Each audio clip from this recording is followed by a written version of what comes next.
Tivemos aí traições ao bolsonarismo nesse fim de semana. Bateu o desespero no Bolsonaro e em parte do bolsonarismo por dois julgamentos importantes que tivemos aí no Supremo Tribunal Federal e que um deles aí fez com que Bolsonaro tivesse crises de pânico e outro fez com que Carla Zambelli tivesse crises de pânico. E ela inclusive falou isso, vou mostrar o vídeo dela falando que tá tendo crises de pânico. Quando eu falo aqui, olha, eles estão tendo crises, não é jeito de falar não, é que eles estão mesmo tendo crises. Pois bem, o primeiro julgamento, que aí o grande problema para o Bolsonaro, e teve ali um tempero extra, que foi a traição de Luiz Fux. Nas últimas semanas, o pastor Silas Malafaia passou a fazer vídeos elogiando o Fux, ao mesmo tempo em que atacava outros ministros da corte. Outros bolsonaristas, como Sóstenes Cavalcante, que é braço direito do Silas Malafaia e é líder do PL na Câmara e está liderando aí os esforços por anistia, ele também passou a fazer elogios ao Luiz Fux. Por quê? Porque o Fux ele discordou ali do Alexandre de Moraes em algumas coisas e fez o jogo do bolsonarismo em algumas coisas. Pois bem, o problema do Fux não era nem discordar do Alexandre de Moraes. Isso pode. O problema é que em mais de 500 bandidos bolsonaristas que foram julgados no Supremo Tribunal Federal pelos atos terroristas do dia 8 de janeiro, o Fux concordou 100% com o Alexandre. Aí ele deixou para falar que não, essas penas estão altas demais, isso está tudo errado, justo no julgamento em que tornou o Bolsonaro réu. Em que ele votou com o Alexandre, com todo mundo, foi 5-0 aquele julgamento, mas ele resolveu fazer discursinho para claque bolsonarista. E aí depois ele passou a dar decisões opostas às do Alexandre de Moraes. Aí você vê, pô, que coisa. Teve uma mega articulação, que eu falei extensivamente aqui, e nessa articulação foi decidido aí que o Supremo Tribunal Federal ia aliviar a pena de alguns daqueles que não fizeram nada, estavam lá, mas não quebraram nada, não encostaram em nada, não chegaram a entrar nos prédios e tudo mais, e ia bater forte nos chefões. Pois bem, isso foi articulado, porém, ficou ruim para o Hugo Mota, que é presidente da Câmara, porque ele teve apoio aí dos bolsonaristas, do PL, para ser eleito presidente da Câmara dos Deputados, e o PL estava falando, ó, a gente não te apoia mais porque você prometeu que ia ajudar a gente aí nos esforços por anistia e você não está ajudando. Então o Hugo Mota tem que fazer um jogo duplo, que é, pô, vou pra cá, mas vou pra cá ao mesmo tempo. Como é que eu vou fazer? O Hugo Mota usou essa estratégia aí na semana passada. Ele deixou que se aprovasse a suspensão do processo contra o Bolsonaro, usando aí de desculpa que o Ramagem é deputado federal, o Ramagem aí, que era o chefe da BIM do Bolsonaro, e ajudou o Bolsonaro a dar golpe de Estado, a tentar dar golpe de Estado. E criou ali uma ABIN que espionava até aliados do Bolsonaro, mas espionava também opositores, ministros do STF, etc, etc. O Ramagem, por ser deputado, quando se abre uma ação penal contra ele, a Câmara dos Deputados tem a prerrogativa de confirmar se essa ação pode continuar ou não. Se a Câmara se abstiver disso, e em 45 dias depois que ele é tornado réu, a Câmara não votar nada, não fizer nenhuma movimentação, o processo segue normalmente. Mas, se a Câmara votar e disser, ó, não pode processar esse deputado, aí a Câmara é que tem que julgar o deputado depois. Pois bem, veja só como que é. Brasil, né? Aí você fala cada coisa. Se você não sabe, esses dispositivos foram criados depois da ditadura militar para que, se tivesse uma nova ditadura no futuro e tal, algum deputado perseguido ali, a Câmara pudesse salvar. Mas você vê que tem dispositivos que são criados aí na Constituição para tentar salvaguardar a democracia, que são usados justamente pelos golpistas. E é sempre assim no Brasil. É sempre usado pelos bandidos. Essas brechas criadas, sempre os bandidos é quem as usam. E aí, a Câmara votou, 315 bandidos votaram aí para suspender a ação penal completa, e o STF começou um julgamento para dizer que não. Olha, até concordamos aí, vocês têm essa prerrogativa, os crimes que o Ramagem cometeu depois que ele foi diplomado deputado federal, a gente tira do processo. O resto ele vai continuar sendo julgado, e é óbvio que vocês não podem paralisar todo o processo. É óbvio. Só que os bolsonaristas estavam contando com o voto do Fux. Pelo menos um voto divergente, um voto dizendo, olha, não, salva o Ramagem 100%, ou o que eles gostariam, salva o Bolsonaro sim, para ser 4-1. Só que não. O que aconteceu? O ministro Luiz Fux votou na íntegra com os outros 4 ministros, e a votação foi unânime 5-0 aí, confirmando que continua o processo contra o Bolsonaro e confirmando aquela articulação ali que eles vão pegar pesado aí com os chefões que tentaram dar golpe de Estado. Então, tá confirmado aí, o Bolsonaro vai ser preso em algum momento. O Gustavo Guerra chegou a fazer vídeo, eu mostrei aqui outro dia, a capa do vídeo do Gustavo Guerra no YouTube, dizendo, salvamos Bolsonaro da prisão. Pois bem, posso afirmar o extremo oposto do que ele disse.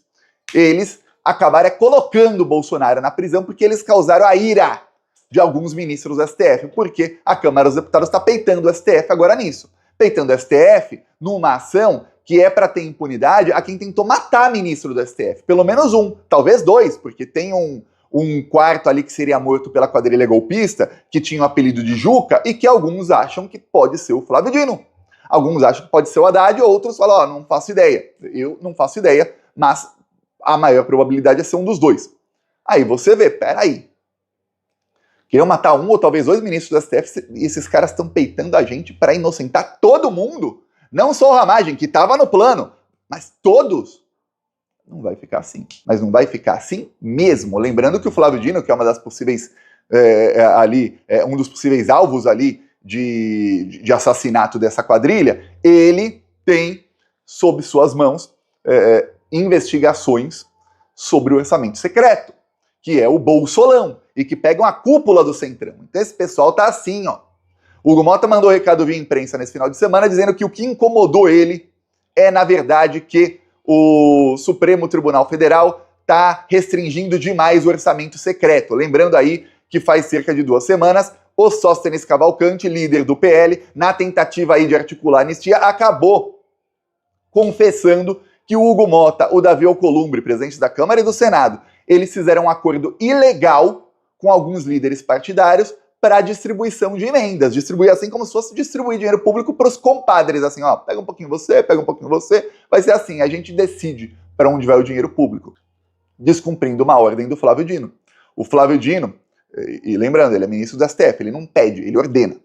O Flávio Dino ordenou que as emendas tivessem transparência e eles já estavam ali driblando o Flávio Dino e o Sóstenes Cavalcante acabou confessando tudo. Foi ali, ele colocou o pé na jaca de vez. Então o Hugo Mota tá querendo, o que ele tá querendo é assim, ele vai pra cima da STF, mas ele recua 2 passos e fala, não, eu só quero que você alivie nas emendas. Aí eu paro de fazer isso aí com o bolsonarismo. E ele avisou, eu vou te falar já o que o Hugo Mota falou para os ministros do STF nessa semana, saiu já em vários veículos de imprensa, ou seja, são fontes diferentes falando a jornalistas diferentes, de veículos diferentes, ou seja, a chance de todos estarem mentindo é rara nesse caso. E muitas vezes quando eu falo aqui é porque saiu em veículos diferentes, aí eu sei que não é uma das mentiras da imprensa. Mas antes quero lembrar você que o nosso curso do Instagram está disponível. É o primeiro link da descrição e você vai aprender aí a ganhar seguidores no Instagram, aprender todas as técnicas e como funciona o algoritmo agora, em 2025. Ó, o que funcionava lá atrás, 2023, 2024, não funciona mais. O algoritmo mudou muito porque a Meta, que é a dona do Instagram, passou a colocar inteligência artificial no algoritmo. Então a gente vai ensinar você a ganhar seguidores, a conseguir alcançar o público que você quiser, seja de esquerda ou seja o nicho que você quiser aí. Se você fala, ó, eu quero falar de culinária, olha, eu tenho uma empresa aqui que vende um determinado serviço. Como alcançar esse público e como, inclusive, converter esse público em vendas lá no Instagram. Primeiro link da descrição, tá aqui o curso, que além de mim, tem também o professor Fabrício Nel. O Nel foi aí um dos primeiros youtubers de esquerda do Brasil, ele não tem mais canal do YouTube, mas ele trabalha com várias agências de influenciadores aí, que tem milhões de seguidores no Instagram. Então, primeiro link, lembrando que o curso está disponível só por mais 8 dias. Depois, não tem mais. Então, você tem 8 dias aí para adquirir. Agora, falar aqui sobre o que disse Hugo Mota aos ministros do Supremo Tribunal Federal. O Hugo Mota estava falando para eles que, olha, eu vou colocar para votar isso aí, vou deixar rolar aí essa articulação do bolsonarismo para anular o processo do Bolsonaro e do Ramagem, mas isso não vai interferir em nada no processo, gente. Vai tirar os 2 menores crimes do Ramagem. Só. O Hugo Mota já sabia que isso era um balão vazio cheio de nada e já sabia que não ia dar em nada isso aí. E que foi o que aconteceu. O STF julgou, e aí por 5-0, com o Fux traindo, decidiram que vão tirar do Ramagem só o crime de dano ao patrimônio público. E nem é dano indireto ao patrimônio público, porque ele é quem incentivou os outros a causarem o dano, e um outro crime que não dá nem cadeia. Mesmo a pena máxima não daria cadeia. Isso... Nossa, em vez de pegar 40 anos, o Ramagem vai pegar uns 38 anos e meio de jaula só. Então o Hugo Mota estava mesmo fazendo jogo duplo aí, segundo inúmeras jornalistas, inclusive algumas que a fonte sai ali direto dos ministros para as páginas, e às vezes direto do Bolsonaro para as páginas também.